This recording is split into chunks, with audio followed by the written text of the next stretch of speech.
Mga kasubaybay, ang ating pag-uusapan ngayon ay tungkol sa mga nangyayari sa loob at labas ng ating bansa sa kasalukuyan.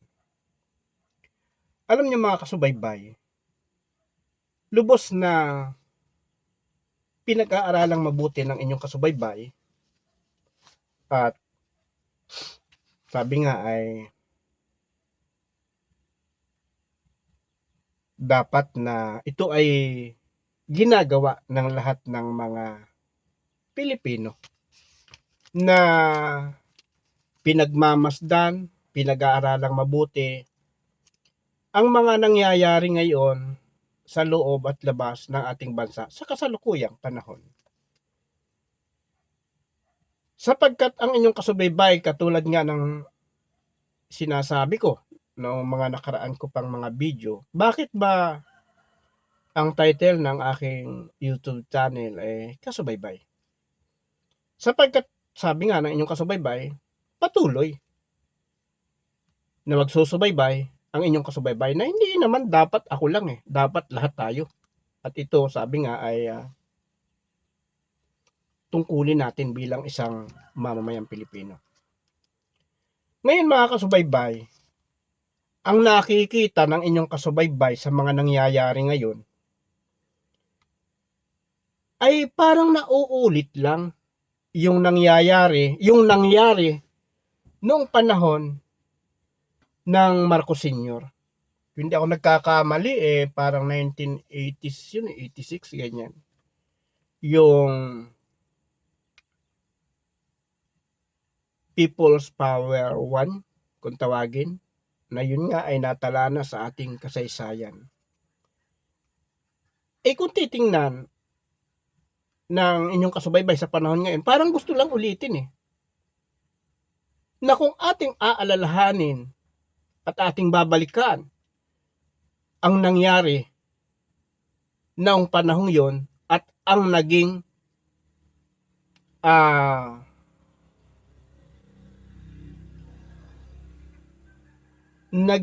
tawag dito yung naging resulta ng pangyayari noon nung People's Power ng mga Aquino sa pangunguna at pinangunahan ng mga Aquino.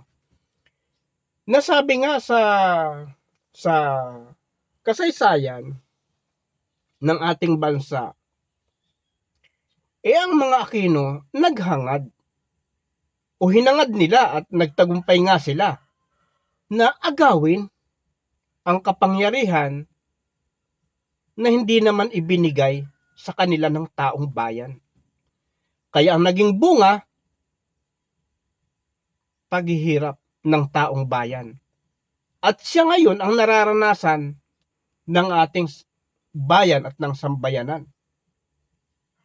Alam natin, hindi natin maitatanggi ang naging resulta ng pangangagaw ng mga Aquino sa kapangyarihan na hindi naman ibinigay sa kanila. Hindi ba simula noon, bumagsak dahan-dahan ang ekonomiya ng ating bansa? Na ngayon, gusto na namang ulitin.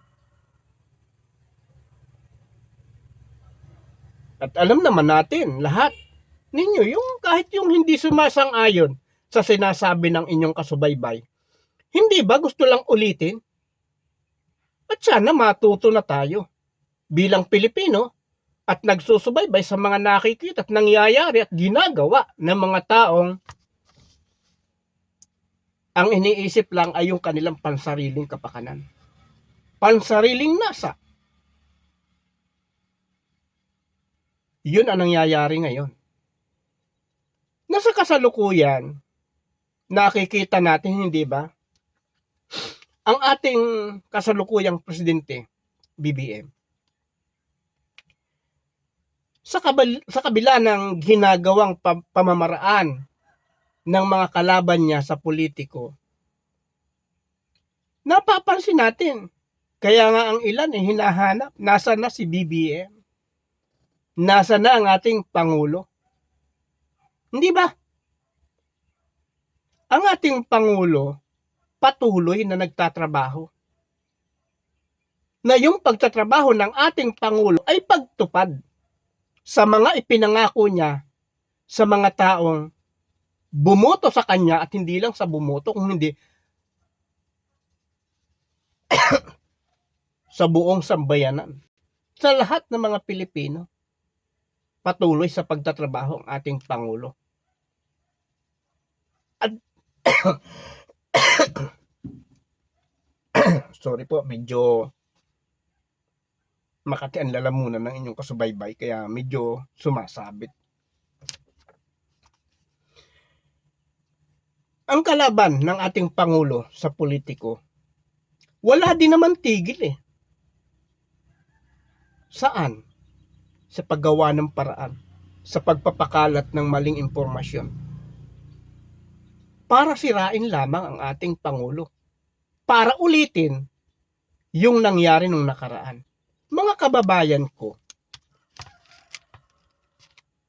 sana mamulat na tayo na ang pagpapalit na puwersahan sa ating presidente hindi makabubuti, at siya'y naranasan na natin hanggang sa ngayon, nararanasan ng sambayanan.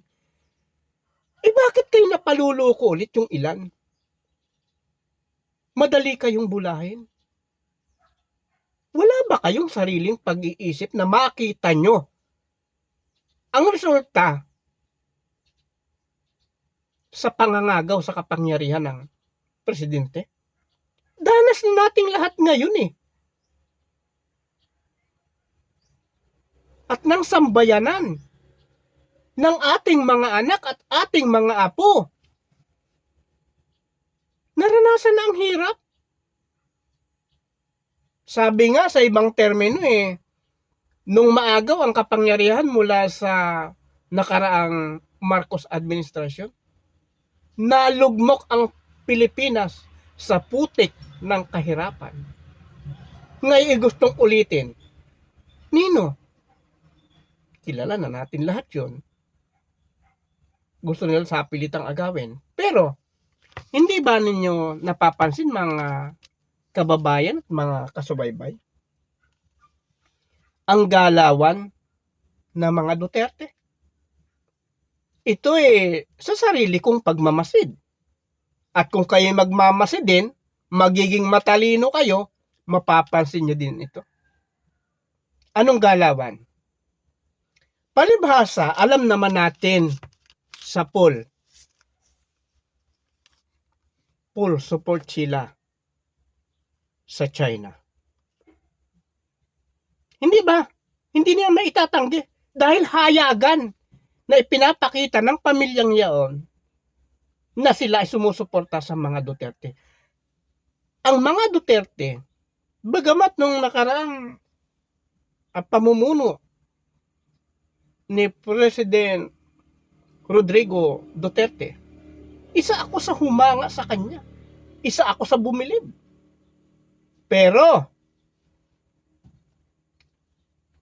doon sa isang ginawa niya, ipinahayag niya, na ang Pilipinas, ang gusto niya maging probinsya lamang ng China, tunay namang hindi ako sumasang-ayon. Kayo, kung kayo ay Pilipino na may pagmamahal sa inyong bayan, papayag ba kayo na ang ating bansa ay gawing probinsya ng China? Na kaya ang nakikita natin ngayong galawan ng China at ng mga pamilya Duterte, kitang-kita natin na ang gusto nila ay gibain, wasakin ang ating bayan sa pamamagitan ng ano? Eto, ang China muna. Anong ginagawa sa West Philippines Hindi ba mga kababayan natin, mga mangingisda, binabangga? Winawater cannon ang mga Navy. Pinipilit palayasin tayo sa sarili nating teritoryo. Yan ang ginagawa ng China. Hindi natin maitatanggi, maging mula tayo sa katotohanan. At huwag tayong padadaya. Kung kayo mga Pilipinong may talino, dapat nakikita nyo ito ng malinaw na malinaw. Hindi ba? Dito sa loob ng ating bansa, sino naman ang gumagalaw? Mga Duterte. Ano naman ang ginigiba at inaangkin, gustong angkinin ng mga Duterte? Ang administrasyong Marcos, ginigibang pilit. Ano naman ang gustong agawin ng mga Duterte? Kapangyarihan na hindi naman talaga ibinigay sa kanila ng taong bayan. Panama ang ginagawa ng mga Duterte at ng bansang China. Pansin na natin, ha? At siya'y pansing-pansin ng inyong kasubaybay. Kaya sabi nga ng inyong kasubaybay, hindi ako titigil na masdan lahat ng inyong mga galaw. Bakit ganon? Nasaan ang puso nila? Wala sa kapwa Pilipino. Wala sa ating bayan kung hindi nasa China. Isipin yung mabuti. Yung mga nadadaya pa ng mga Duterte. Bagamat katulad ng sinabi ko, ha, dati akong tagahanga, pero tandaan ninyo, sinabi ko rin, hindi ako sumusuporta sa pangalan, kung hindi sa mabubuting gawa at yung tama na ginagawa nila. Pero kung nakikita ng inyong kasubaybay may mali, hindi ako papayag. Susubaybayan ko, walang humpay, ang kanilang ginagawa. Mga kasubaybay, ang panawagan ng inyong kasubaybay, pag-aralan nyong mabuti. Isipin nyong mabuti ang galawan ng China at Duterte dito sa ating bansa. Duterte sa loob ng bansa, China sa loob na sa labas ng ating bansa. Nagkakaisa sila sa kanilang nilalayon. O sige nga, mag-react. Yung hindi sumasang-ayon sa sinasabi ko, mag-comment kayo. Okay, sa susunod, at sabi nga medyo napapahaba ang aking video. Muli itutuloy natin ito. May part 2 ito. Sapagkat mahaba-haba ito, itong ginawa ko na ito na napakahaba nito. Okay, muli patuloy na subaybayan ang inyong kasubaybay sa YouTube, Subaybay Channel at sa Facebook page. Patuloy nyo pong panoorin ang aking mga video upang patuloy kayong may malaman mula sa inyong kasubaybay. Bye-bye.